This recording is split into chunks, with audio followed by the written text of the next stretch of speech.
Hello everyone, આજે આપણે એકદમ ક્રિસ્પી અને ઝટપટથી બનવાવાળી બે ટાઈપની ફરસી પૂરી બનાવશું. એક મેંદાના લોટથી અને બીજા ઘઉંના લોટથી બનાવશું. બંને રીતથી આ પૂરી બહુ જ ટેસ્ટી, ક્રિસ્પી અને ઝટપટથી બને છે. તમે એને સ્ટોર કરીને લાંબા સમય માટે પણ રાખી શકો છો. તો ચલો બનાવવાનું શરૂ કરીએ. સૌથી પહેલાં મેંદાથી બનાવવાનું શરૂ કરશું. એના માટે મિક્સિંગ બોલમાં 1/4 કપ જેટલું પાણી લેશું.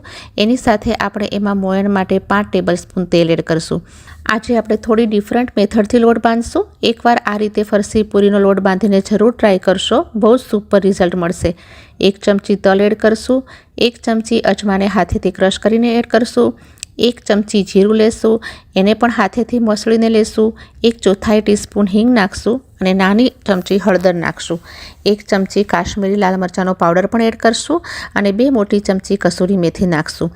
એકદમ માર્કેટ જેવી પૂરીનો ટેસ્ટ મળશે. સ્વાદના અનુસાર મીઠું એડ કરી લેશું. તમે આમાં કાળા મરીનો પાવડર પણ એડ કરી શકો છો. હવે આ બધી જ વસ્તુઓને સારી રીતે મિક્સ કરી લેશું. એની સાથે જ 2 કપ મેંદો એડ કરીશ. સારી રીતે મેળવી લેશું. જરૂરિયાતના હિસાબે એમાં પાણી એડ કરશું અને પરોઠાનો જેવો લોટ બાંધીએ છીએ એના કરતાં થોડો કઠણ લોટ બાંધીને તૈયાર કરશું. તો લોટ બાંધતી વખતે મને અહીંયા અડધો કપ પાણીની જરૂર પડી છે. અહીંયા આપણો ડો તૈયાર છે. તો હવે એને કવર કરી અને 10થી 15 મિનિટ માટે સાઈડ કરી લેશું. 15 મિનિટ પછી આપણો ડો એકદમ સેટ થઈ ગયો છે. તો એને આપણે સારી રીતે મસળી લેશું. લોટમાંથી નાના નાના લુવા તૈયાર કરી લેશું. હવે હથેળીના વચ્ચે આ રીતે લુવાને ફેરવીને સ્મૂથ પેડા જેવું બનાવી લેશું. આ રીતે અહીંયા આપણે બધા જ લુવા તૈયાર કરી લીધા છે. હવે લુવામાંથી પૂરીઓ વણીને તૈયાર કરશું.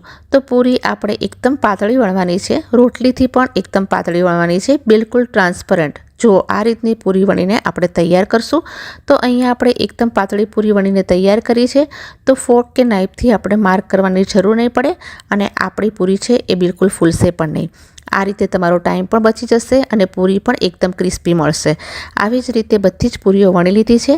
હવે આપણે પૂરીને ફ્રાય કરશું. એના માટે તેલને ચેક કરી લેશું. તો તમે જોઈ શકો છો કે આપણે જે લોટ નાખ્યો હતો એ તરત જ ઉપર આવી ગયો છે. મતલબ આપણું તેલ સારી રીતે ગરમ થઈ ગયું છે. ગેસની ફ્લેમને અત્યારે મીડિયમ રાખશું અને એક એક પૂરીને ડ્રોપ કરતા જશું. પૂરીને અલટાવતા પલટાવતા જઈ અને સારી રીતે ફ્રાય કરશું. જ્યારે પૂરીમાંથી બબલ્સ એકદમ ઓછા થઈ જાય અને તમે એને ચમચાથી પ્રેસ કરશો તો તમને સમજમાં આવી જશે કે કેટલી ક્રિસ્પી થઈ રહી છે. જો થોડી પણ નરમ લાગે તો ફરી એને અલટાવી પલટાવીને ફ્રાય કરી શકો છો. પૂરીનો કલર થોડો ચેન્જ થઈ જાય અને પૂરીમાંથી અવાજ આવવાનું શરૂ થઈ જાય તમારે એને બહાર નીકાળી લેવાની છે.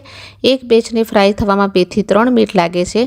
તો અહીંયા તમે જોઈ શકો છો કે પૂરીનો કલર હલકો ચેન્જ થઈ ગયો છે અને ક્રિસ્પી પણ થઈ ગઈ છે. તો એને નીકાળી લેશું. સેમ વેથી બધી જ પૂરીઓને ફ્રાય કરી લેશું. તો અહીંયા આપણી બધી જ પૂરીઓ રેડી થઈ ગઈ છે. તો તમે જુઓ, એકદમ ક્રિસ્પી અને માર્કેટ જેવી ફરસી પૂરીનો ટેસ્ટ થયો છે. આ પૂરીને તમે એરટાઇટ કન્ટેનરમાં ભરીને 1 મહિના સુધી સ્ટોર પણ કરી શકો છો અને બિલકુલ ખરાબ થતી નથી. હવે આપણે ઘઉંના લોટની સાથે પૂરી બનાવશું અને એ પણ બહુ જ ટેસ્ટી બને છે. એના માટે મિક્સિંગ બોલમાં 2 કપ ઘઉંનો લોટ લેશું. જેનાથી આપણે રોટલી બનાવીએ છીએ એ જ નોર્મલ લોટ યુઝ કર્યો છે. સ્વાદના અનુસાર મીઠું એડ કરશું. 1 નાની ચમચી હળદરનો પાવડર નાખશું. 1 ચમચી લાલ મરચાંનો પાવડર નાખશું. 1/4 ટીસ્પૂન હિંગ એડ કરશું. 1 ચમચી જીરાને હાથેથી મસળીને એડ કરશું. 4 મોટી ચમચી તેલ એડ કરશું મોયણના માટે. બધી જ વસ્તુઓને પહેલાં હાથેથી મિક્સ કરી લેશું.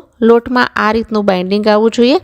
વધારે પણ શેપ હોલ્ડ ના થવો જોઈએ. તેમ છતાં તમારી પૂરી ક્રિસ્પી જ બનશે. થોડું થોડું પાણી નાખીને આપણે લોટ બાંધી લેશું. અડધો કપ પાણીની જરૂર પડી છે લોટ બાંધવામાં. લોટને આપણે કઠણ જ બાંધવાનો છે. તો લોટ બાંધીને તૈયાર થઈ ગયો છે. આટલો જ લોટને કઠણ બાંધવાનો છે. એને પણ આપણે 10થી 15 મિનિટ માટે કવર કરીને રાખી મૂકશું, જેથી લોટ સારી રીતે સેટ થઈ જાય. 10 મિનિટ પછી લોટ આપણો સારી રીતે સેટ થઈ ગયો છે. તો હવે એકવાર મસળી લેશું અને એમાંથી નાના નાના લુવાઓ તોડીને સ્મૂથ પેડા જેવું બનાવી લેશું. આ પૂરીને પણ આપણે પાતળી વણીને તૈયાર કરવાની છે. જેમ આપણે આગળ મેદાની પૂરી બનાવી હતી સેમ પાતળી બનીને તૈયાર કરશું.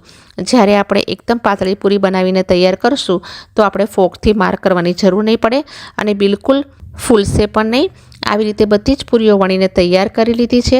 હવે આ પૂરીને ફ્રાય કરવા માટે હું એ જ તેલનો યુઝ કરી રહી છું. તમે જોઈ શકો છો કે તેલ સારી રીતે ગરમ થઈ ગયું છે. તો હવે એક એક પૂરીને ફ્રાય કરવા માટે તેલમાં છોડતા જશું અને ફ્રાય કરી લેશું. પૂરીનો કલર થોડો ગોલ્ડન બ્રાઉન થઈ જાય ત્યાં સુધી એને ફ્રાય કરશું અને એક એક બેચને ફ્રાય કરવા માટે મને 2 થી 3 મિનિટનો ટાઈમ લાગ્યો છે.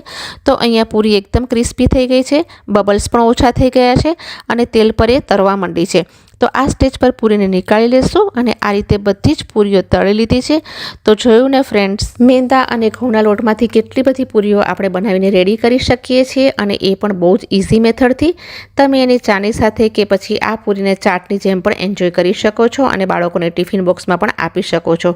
ઠંડી થઈ જાય પછી એને એરટાઇટ કન્ટેનરમાં ભરી લેશું અને આ પૂરીઓ મહિના સુધી પણ ખરાબ નહીં થાય. તો તમે પણ આ જલ્દીથી બનવાવાળી પૂરીને જરૂરથી ટ્રાય કરશો. એનું ક્રિસ્પીનેસ પણ અમેઝિંગ છે. તો કેવી લાગી તમને આજની આ બંને પૂરીની રેસીપી? જો સારી લાગી હોય તો પ્લીઝ વિડીયોને લાઇક કરજો, શેર કરજો અને સબસ્ક્રાઈબ કરવાનું બિલકુલ ના ભૂલશો.